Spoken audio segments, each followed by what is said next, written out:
All three budgets were released last week. So, what's in there for you? Oh, I am so excited about the budgets. I think as a sophomore, I have found hit my stride in learning how to advocate for my community in the budgets, which I wasn't really as effective in my first term. And this term, in the transportation budget, we have huge investments for ferries, both for workforce and for new construction of new boats, which is very important to my district that has 3 ferry routes. Also, in the operating budget, I was able to get money for Kitsap Mental Health Services, for the Crisis Triage Center.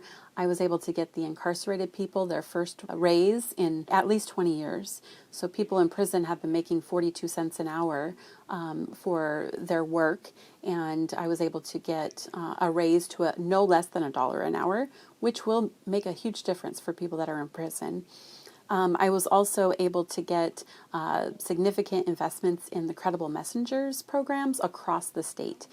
So from everywhere from Yakima to Skagit Valley, but also some dedicated money to the Credible Messengers in my community in Kitsap County with God's Broken Home University. I was also able to get some funding for a database program that's been working to show the racial disparities in the criminal legal system, which hopefully will guide future decision-making for legislators on how to advance equity and reforms that we're doing.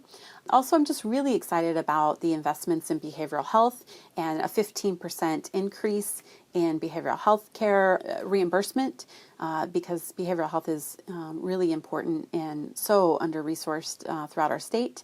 Also, all of my bills that passed the House were fully funded in the budget. So my bill around prenatal substance use exposure was fully funded. My bill around prior authorization reform was fully funded. Also, my legal financial obligation bill was fully funded. And also, I led the House on an ask for a huge investment in victim services.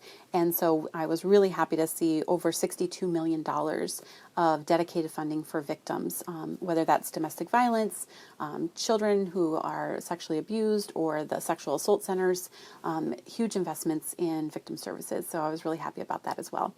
In the capital budget, I was able to bring home money so far for the Bainbridge Island Japanese Memorial, and then also funding for the shoreline up in Port Gamble, and more funding for a new day shelter that we're hoping to build in East Bremerton. I'm also working closely with Senator Rolfes, my seatmate, because several things that I requested in the House capital budget did not make it. However, they are in the Senate capital budget. And so hopefully through conference and negotiations, we will come out with more investments in our community.